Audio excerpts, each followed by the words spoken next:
René Guénon, Introduction générale à l'étude des doctrines hindoues. Deuxième partie, les modes généraux de la pensée orientale. Chapitre 8, Pensée métaphysique et pensée philosophique.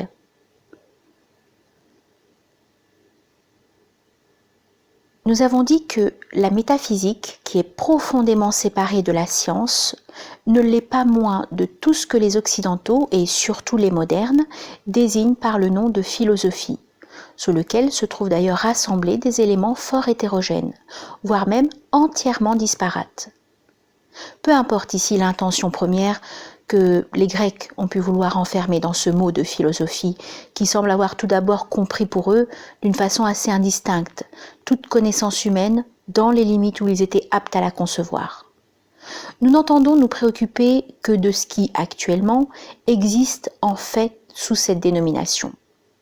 Cependant, il convient de faire remarquer en premier lieu que, quand il y eut en Occident de la métaphysique vraie, on s'efforça toujours de la joindre à des considérations relevant de points de vue spéciaux et contingents, pour la faire entrer avec elle dans un ensemble portant le nom de philosophie. Ceci montre que les caractères essentiels de la métaphysique, avec les distinctions profondes qu'ils impliquent, n'y furent jamais dégagés avec une netteté suffisante. Nous dirons même plus. Le fait de traiter la métaphysique comme une branche de la philosophie, soit en la plaçant ainsi sur le même plan que des relativités quelconques, soit même en la qualifiant de philosophie première, comme le faisait Aristote, dénote essentiellement une méconnaissance de sa portée véritable et de son caractère d'universalité. Le tout absolu ne peut être une partie de quelque chose, et l'universel ne saurait être enfermé ou compris dans quoi que ce soit. Ce fait est donc à lui seul une marque évidente du caractère incomplet de la métaphysique occidentale, laquelle se réduit d'ailleurs à la seule doctrine d'Aristote et des scolastiques, car à l'exception de quelques considérations fragmentaires qui peuvent se trouver par çà et là, ou bien de choses qui ne sont pas connues de façon assez certaine, on ne rencontre en Occident, du moins à partir de l'Antiquité classique, aucune autre doctrine qui soit vraiment métaphysique. Même avec les restrictions qui exigent le mélange d'éléments contingents, scientifiques, théologiques ou de toute autre nature. Nous ne parlons pas des Alexandrins sur qui des influences orientales se sont exercées directement. Si nous considérons la philosophie moderne dans son ensemble, nous pouvons dire d'une façon générale que son point de vue ne présente aucune différence véritablement essentielle avec le point de vue scientifique.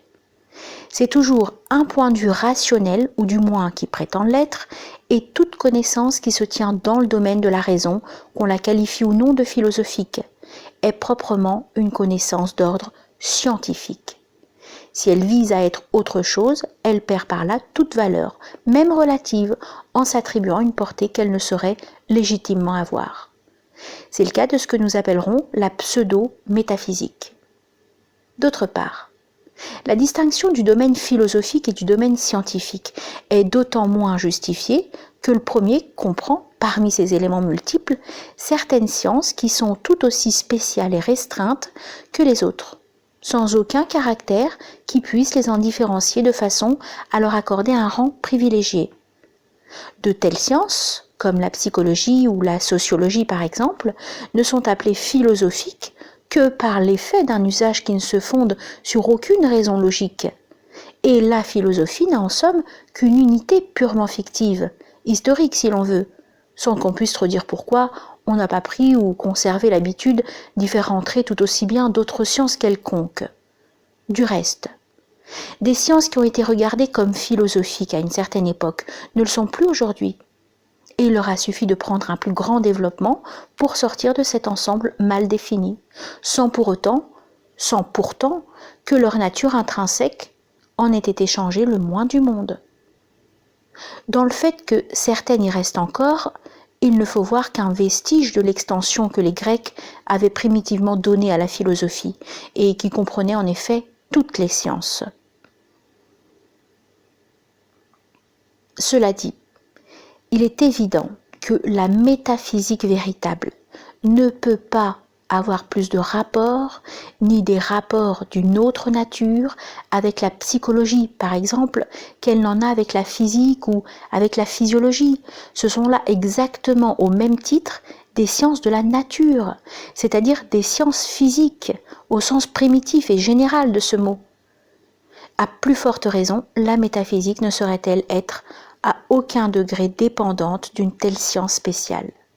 Prétendre lui donner une base psychologique, comme le voudraient certains philosophes qui n'ont d'autre excuse que d'ignorer totalement ce qu'elle est en réalité. C'est vouloir faire dépendre l'universel de l'individuel, le principe de ses connaissances, de ses conséquences, plus ou moins indirectes et lointaines.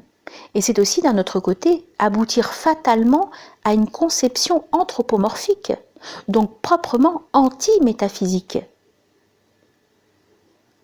La métaphysique doit nécessairement se suffire à elle-même, étant la seule connaissance vraiment immédiate, et elle ne peut se fonder sur rien d'autre. Par là même, quelle est la connaissance des principes universels dont dérive tout le reste, y compris les objets des différentes sciences, que celles-ci isolent d'ailleurs de ces principes polis, considérés selon leurs points de vue spéciaux. Et cela est assurément légitime de la part de ces sciences, puisqu'elles ne pourraient se comporter autrement et rattacher leurs objets à des principes universels sans sortir des limites de leur domaine propre. Cette dernière remarque montre qu'il ne faut point songer non plus à fonder directement les sciences sur la métaphysique. C'est la relativité même de leur point de vue constitutif qui leur assure à cet égard une certaine autonomie, dont la méconnaissance ne peut tendre qu'à provoquer des conflits là où il ne saurait normalement s'en produire. Cette erreur, qui pèse lourdement sur toute la philosophie moderne, fut initialement celle de Descartes, qui ne fit d'ailleurs que de la pseudo-métaphysique, et qui ne s'y intéressa même qu'à titre de préface à sa physique, à laquelle il croyait donner ainsi des fondements plus solides. Si maintenant nous envisageons la logique, le cas est quelque peu différent de celui des sciences que nous avons eues en vue jusqu'ici, et qui peuvent toutes être dites expérimentales, comme ayant pour base les données de l'observation. La logique est encore une science spéciale, puisqu'elle est essentiellement l'étude des conditions propres à l'entendement humain. Mais elle a un lien plus direct avec la métaphysique, en ce sens que ce qu'on appelle les principes logiques n'est que l'application et la spécification dans un domaine déterminé des véritables principes qui sont d'ordre universel. On peut donc opérer à leur égard une transposition du même genre que celle dont nous avons indiqué la possibilité à propos de la théologie. La même remarque peut d'ailleurs être faite également en ce qui concerne les mathématiques. Celles-ci, bien que d'une portée restreinte, puisqu'elles sont exclusivement bornées au seul domaine de la quantité, appliquent à leur objet spécial des principes relatifs qui peuvent être regardés comme constituant une détermination immédiate par rapport à certains principes universels. Ainsi, la logique et les mathématiques sont, dans tout le domaine scientifique, ceux qui offrent le plus de rapports réels avec la métaphysique. Mais bien entendu, par là même qu'elles rentrent dans la définition générale de la connaissance scientifique, c'est-à-dire dans les limites de la raison et dans l'ordre des conceptions individuelles, elles sont encore très profondément séparées de la métaphysique pure. Cette séparation ne permet pas d'accorder une valeur effective à des points de vue qui se posent comme plus ou moins mixtes entre la logique et la métaphysique, comme celui des théories de la connaissance, qui ont pris une si grande importance dans la philosophie moderne. Réduites à ce qu'elles peuvent contenir de légitime, ces théories ne sont que de la logique pure et simple, et par où elles prétendent dépasser la logique, elles ne sont plus que des fantaisies pseudo-métaphysiques sans la moindre consistance. Dans une doctrine traditionnelle, la logique ne peut occuper que la place d'une branche de connaissances secondaires et dépendantes, et c'est ce qui a lieu en effet tant en Chine que dans l'Inde. Comme la cosmologie, qui étudia aussi le Moyen-Âge occidental, mais que la philosophie moderne ignore, elle n'est en somme qu'une application des principes métaphysiques à un point de vue spécial et dans un domaine déterminé.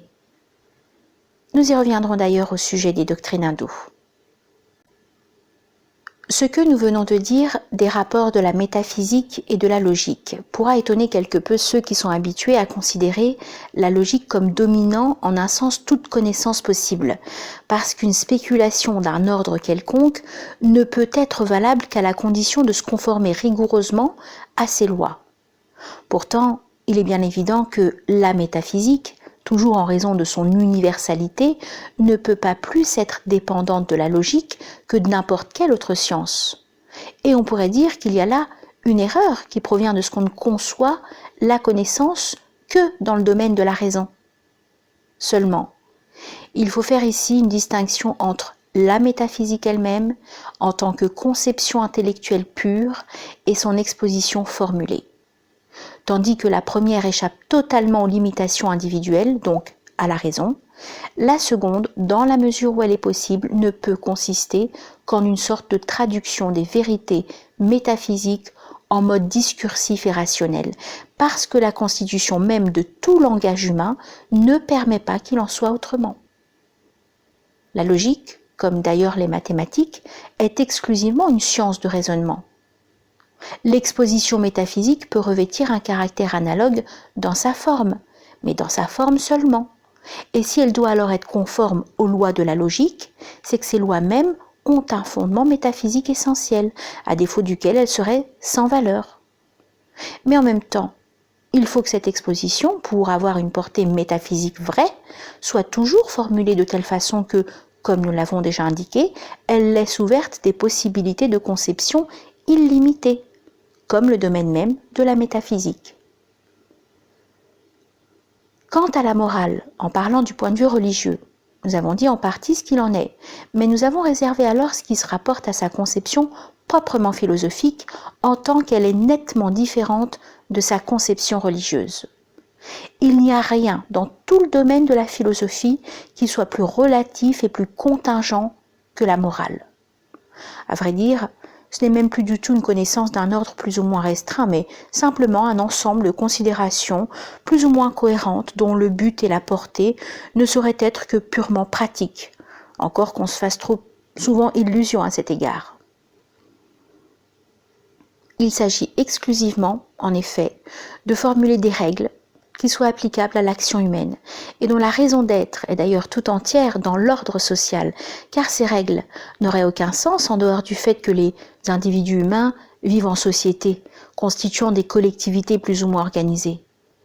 Et encore, les formule-t-on en se plaçant à un point de vue spécial qui, au lieu de n'être que social comme chez les orientaux, est le point de vue spécifiquement moral et qui est étranger à la plus grande partie de l'humanité. Nous avons vu comment ce point de vue pouvait s'introduire dans les conceptions religieuses par le rattachement de l'ordre social à une doctrine qui a subi l'influence d'éléments sentimentaux. Mais ce cas mis à part, on ne voit pas trop ce qui peut lui servir de justification. En dehors du point de vue religieux qui donne un sens à la morale, tout ce qui se rapporte à cet ordre devrait logiquement se réduire à un ensemble de conventions pures et simples, établies et observées uniquement en vue de rendre la vie en société possible et supportable. Mais si l'on reconnaissait franchement ce caractère conventionnel et si l'on en prenait son parti, il n'y aurait plus de morale philosophique. C'est encore la sentimentalité qui intervient ici et qui, pour trouver matière à satisfaire ses besoins spéciaux, s'efforce de prendre et de faire prendre ces conventions pour ce qu'elles ne sont point. De là à un déploiement de considérations diverses, les unes demeurant nettement sentimentales dans leur forme comme dans leur fond, les autres se déguisant sous des apparences plus ou moins rationnelles.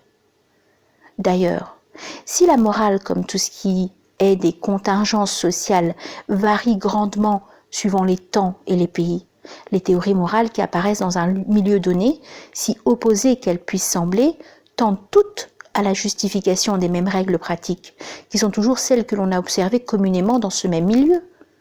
Cela devrait suffire à montrer que ces théories sont dépourvues de toute valeur réelle, n'étant bâties par chaque philosophe que pour mettre après coup sa conduite et celle de ses semblables, ou du moins de ceux qui sont les plus proches de lui, en accord avec ses propres idées et surtout avec ses propres sentiments. Il est à remarquer que l'éclosion de ces théories morales se produit surtout aux époques de décadence intellectuelle. Sans doute parce que cette décadence est corrélative ou consécutive à l'exception du sentimentalisme, et aussi parce que, se rejetant ainsi dans des spéculations illusoires, on conserve au moins l'apparence de la pensée absente. Ce phénomène eut lieu notamment chez les Grecs, lorsque leur intellectualité eut donné, avec Aristote, tout ce dont elle était susceptible. Pour les écoles philosophiques postérieures, telles que les épicuriens et les stoïciens, tout se subordonna au point de vue moral. Et c'est ce qui fit leur succès auprès des Romains, à qui toute spéculation plus élevée eût été trop difficilement accessible. Le même caractère se retrouve à l'époque actuelle, où le moralisme devient étrangement envahissant, mais surtout, cette fois, par une dégénérescence de la pensée religieuse, comme le montre bien le cas du protestantisme. Il est naturel d'ailleurs que des peuples à mentalité purement pratique, dont la civilisation est toute matérielle, cherchent à satisfaire leurs aspirations sentimentales par ce faux mysticisme qui trouve une de ses expressions dans la morale philosophique.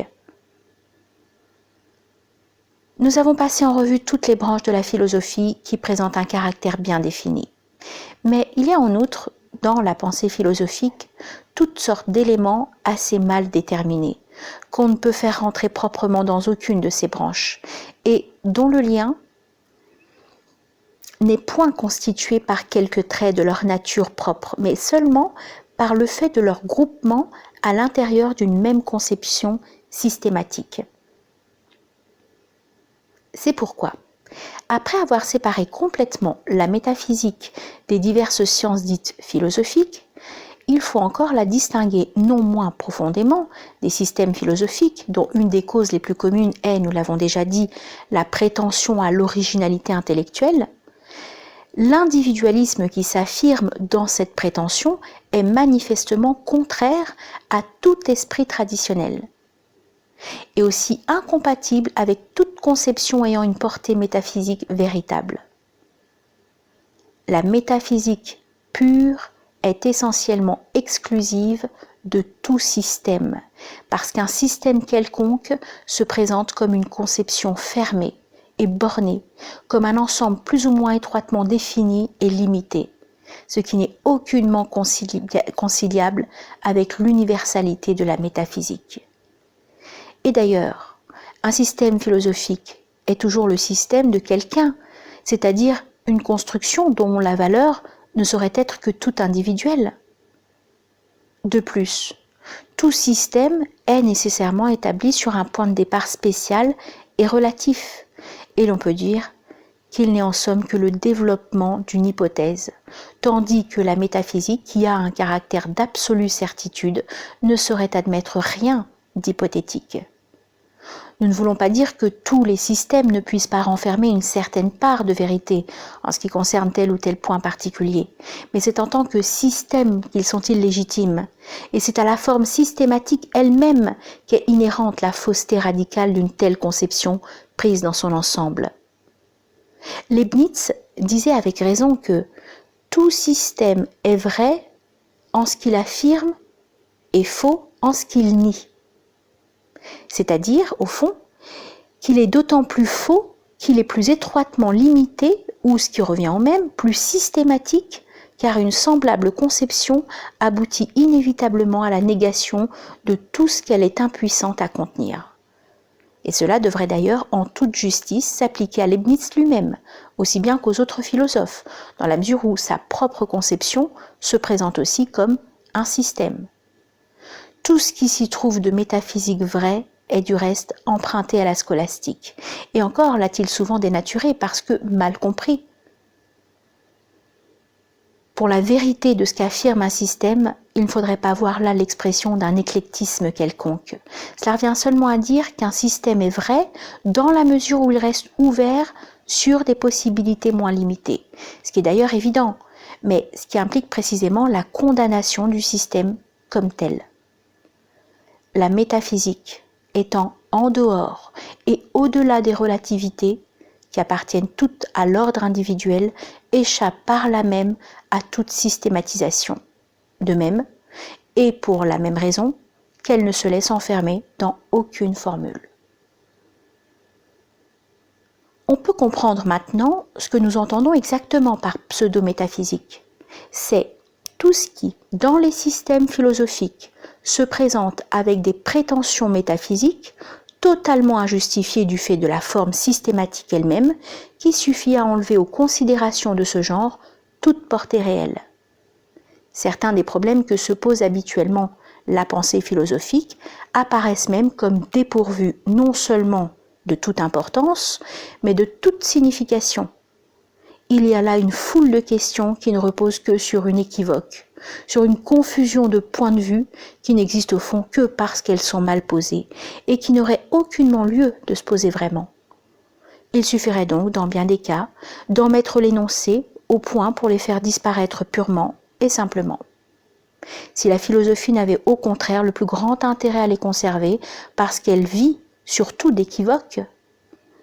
Il y a aussi d'autres questions appartenant d'ailleurs à des ordres d'idées très divers qui peuvent avoir lieu de se poser, mais pour lesquelles un énoncé précis et exact entraînerait une solution presque immédiate, la difficulté qui s'y trouve étant beaucoup plus verbale que réelle.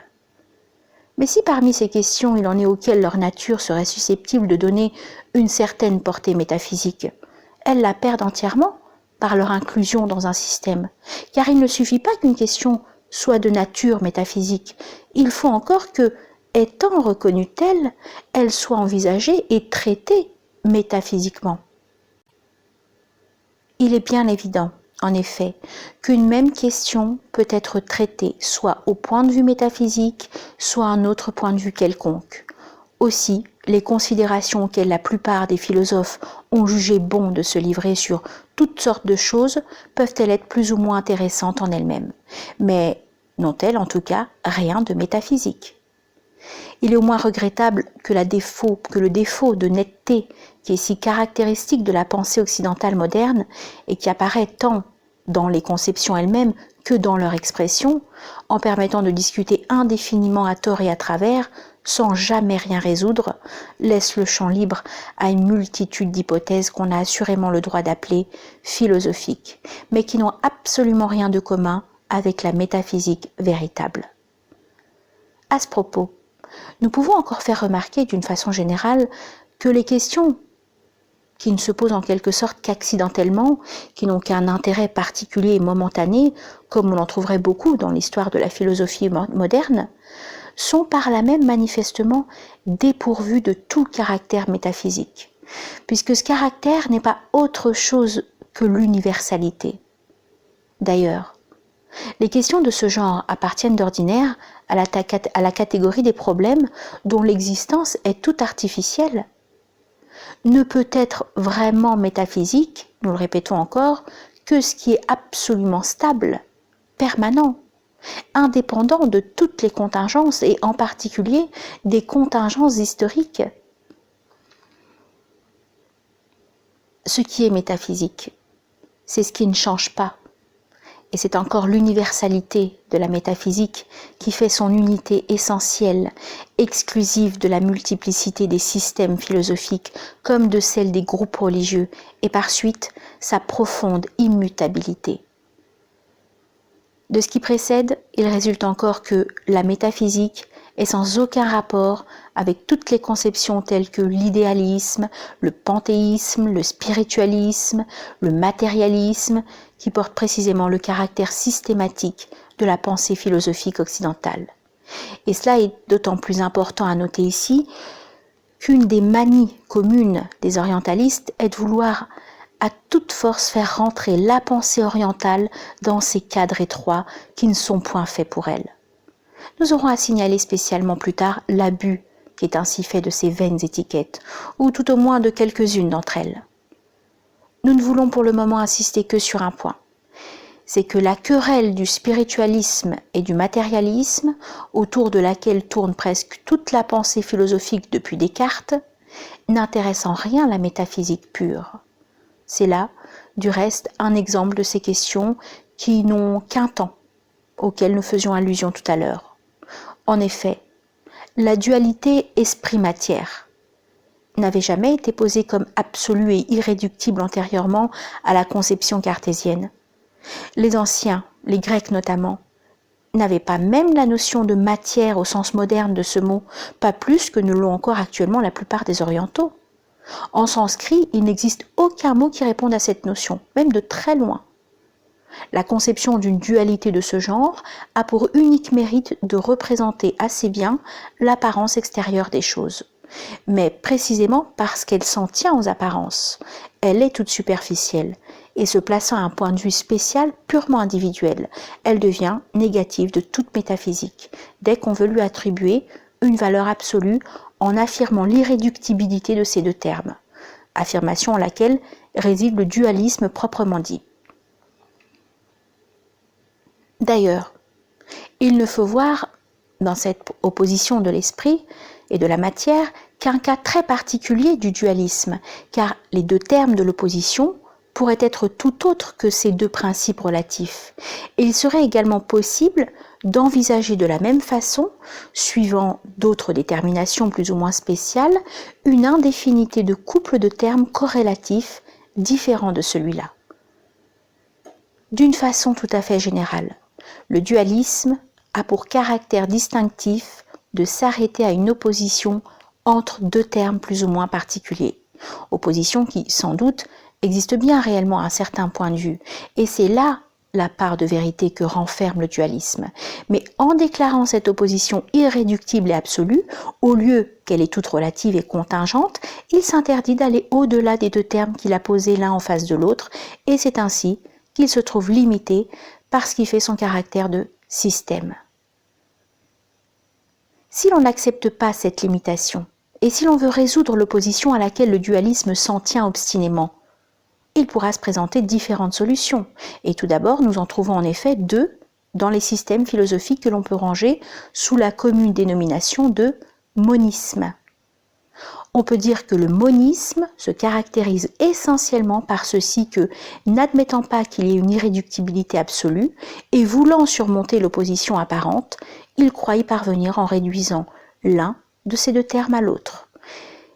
S'il s'agit en particulier de l'opposition de l'esprit et de la matière, on aura ainsi d'une part le monisme spiritualiste, qui prétend réduire la matière à l'esprit, et d'autre part le monisme matérialiste, qui prétend au contraire réduire l'esprit à la matière.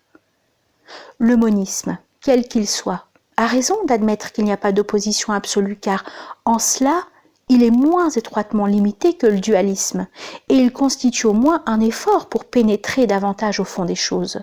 Mais il lui arrive presque fatalement de tomber dans un autre défaut, et de négliger complètement, sinon de nier, l'opposition qui, même si elle n'est qu'une apparence, n'en mérite pas moins d'être envisagée comme telle.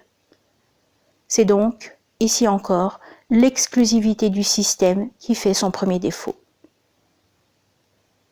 D'autre part, en voulant réduire directement un des deux termes à l'autre, on ne sort jamais complètement de l'alternative qui a été posée par le dualisme, puisqu'on ne considère rien qui soit en dehors de ces deux mêmes termes dont il avait fait ses principes fondamentaux. Et il y aurait même lieu de se demander si ces deux termes étant corrélatifs, l'un a encore sa raison d'être sans l'autre, s'il est logique de conserver l'un dès lors qu'on supprime l'autre. De plus, nous nous trouvons alors en présence de deux solutions qui, au fond, sont beaucoup plus équivalentes qu'elles ne le paraissent superficiellement. Que le monisme spiritualiste affirme que tout est esprit et que le monisme matérialiste affirme que tout est matière. Cela n'a en somme que fort peu d'importance, d'autant mieux que chacun se trouve obligé d'attribuer aux principes qu'il conserve les priorités, les propriétés les plus essentielles de celui qu'il supprime. On conçoit que, sur ce terrain, la discussion entre spiritualistes et matérialistes doit dégénérer bien vite en une simple querelle de mots. Les deux solutions monistes opposées ne constituent en réalité que les deux faces d'une solution double, d'ailleurs tout à fait insuffisante. C'est ici que doit intervenir une autre solution. Mais tandis que nous n'avions affaire avec le dualisme et le monisme qu'à deux types de conceptions systématiques et d'ordre simplement philosophique, il va s'agir maintenant d'une doctrine se plaçant au contraire au point de vue métaphysique et qui par suite n'a reçu aucune dénomination dans la philosophie occidentale qui ne peut que l'ignorer. Nous désignerons cette doctrine comme le non-dualisme, ou mieux encore, comme la doctrine de la non-dualité. Si l'on veut traduire aussi exactement que possible le terme sanskrit Advaita Vada, qui n'a d'équivalent usuel dans aucune langue européenne. La première de ces deux expressions a l'avantage d'être plus brève que la seconde, et c'est pourquoi nous l'adopterons volontiers. Mais elle a pourtant un inconvénient en raison de la présence de la détermination isme, qui dans le langage philosophique est d'ordinaire attachée à la désignation des systèmes. On pourrait, il est vrai, dire qu'il faut faire porter la négation sur le mot dualisme tout entier, y compris sa terminaison, entendant par là que cette négation doit s'appliquer précisément au dualisme en tant que conception systématique. Sans plus admettre d'irréductibilité absolue que le monisme, le non-dualisme diffère profondément de celui-ci, en ce qu'il ne prétend aucunement pour cela que l'un des deux termes soit purement et simplement réductible à l'autre. Il les envisage l'un et l'autre simultanément dans l'unité d'un principe commun d'ordre plus universel et dans lequel ils sont également contenus, non plus comme opposés à proprement parler, mais comme complémentaires, par une sorte de polarisation qui n'affecte en rien l'unité essentielle de ce principe commun. Ainsi, l'intervention du point de vue métaphysique a pour effet de résoudre immédiatement l'opposition apparente. Et elle seule permet, d'ailleurs, de le faire vraiment, là où le point de vue philosophique montrait son impuissance. Et ce qui est vrai pour la distinction de l'esprit et de la matière, l'est également pour n'importe quel autre parmi toutes celles que l'on pourrait établir, de même entre des aspects plus ou moins spéciaux de l'être, et qui sont en multitude indéfinie. Si l'on peut d'ailleurs envisager simultanément toute cette indéfinité des distinctions qui sont ainsi possibles, et qui sont toutes également vraies et légitimes à leur point de vue respectif, c'est que l'on ne se trouve plus enfermé dans une systématisation bornée à l'une de ces distinctions à l'exclusion de toutes les autres. Et ainsi, le non-dualisme est le seul type de doctrine qui réponde à l'universalité de la métaphysique. Les divers systèmes philosophiques peuvent en général, sous un rapport ou sous un autre, se rattacher soit au dualisme, soit au monisme. Mais le non-dualisme seul, tel que nous venons d'en indiquer le principe, est susceptible de dépasser immensément la portée de toute philosophie, parce que seul, il est proprement et purement métaphysique dans son essence, ou en d'autres termes, il constitue une expression du caractère le plus essentiel et le plus fondamental de la métaphysique elle-même. Si nous avons cru nécessaire de nous étendre sur ces considérations aussi longuement que nous l'avons fait, c'est en raison de l'ignorance où l'on est habituellement en Occident pour tout ce qui concerne la métaphysique vraie, et aussi parce qu'elles ont, avec notre sujet, un rapport tout à fait direct, quoiqu'il puisse en sembler à certains, puisque c'est la métaphysique qui est le centre unique de toutes les doctrines de l'Orient, de sorte que l'on ne peut rien comprendre à celle-ci tant que l'on n'a pas acquis de ce qu'est la métaphysique, une notion au moins suffisante pour écarter toute confusion possible.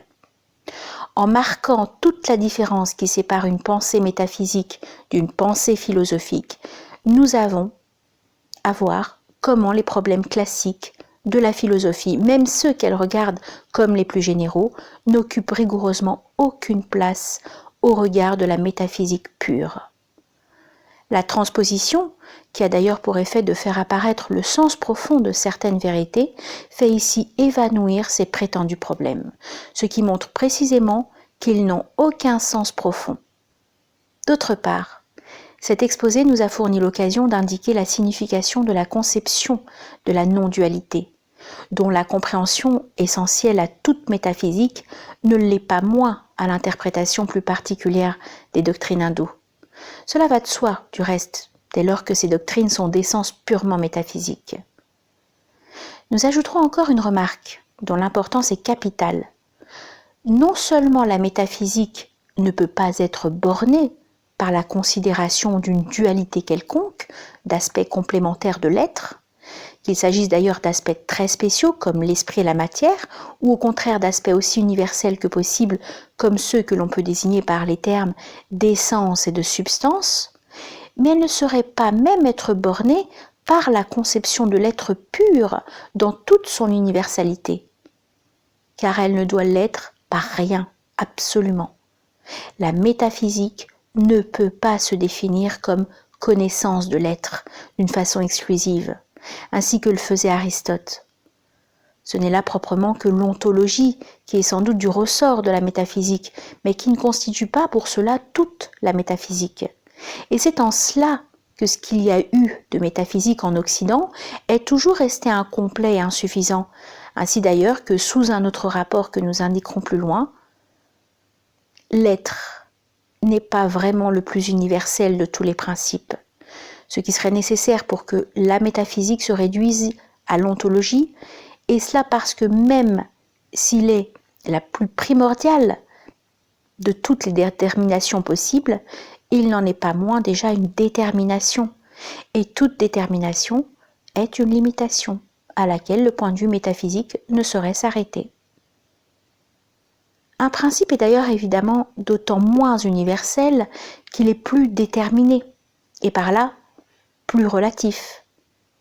Nous pouvons dire que, d'une façon en quelque sorte mathématique, un plus déterminatif équivaut à un moins métaphysique. Cette indétermination absolue des principes les plus universels, donc de ceux qui doivent être considérés avant tous les autres, est une cause d'assez grande difficulté. Non dans la conception, sauf peut-être pour ceux qui n'y sont point habitués, mais du moins dans l'exposition des doctrines métaphysiques. Et elle oblige souvent à ne se servir que d'expressions qui, dans leur forme extérieure, sont purement négatives. C'est ainsi que, par exemple, l'idée de l'infini, qui est en réalité la plus positive de toutes, puisque l'infini ne peut être que le tout absolu. Ce qui, n'étant limité par rien, ne laisse rien en dehors de soi, cette idée, disons-nous, ne peut s'exprimer que par un terme de forme négative, parce que dans le langage, toute affirmation directe est forcément l'affirmation de quelque chose, c'est-à-dire une affirmation particulière et déterminée. Mais la négation d'une détermination ou d'une limitation est proprement la négation d'une négation, donc une affirmation réelle, de sorte que la négation de toute détermination équivaut au fond à l'affirmation absolue et totale. Ce que nous disons pour l'idée de l'infini pourrait s'appliquer également à bien d'autres notions métaphysiques extrêmement importantes, mais cet exemple suffit pour ce que nous proposons de faire comprendre ici. Et d'ailleurs, il ne faut jamais perdre de vue que la métaphysique pure est en soi absolument indépendante de toutes les terminologies plus ou moins imparfaites dont nous essayons de la revêtir pour la rendre plus accessible à notre compréhension.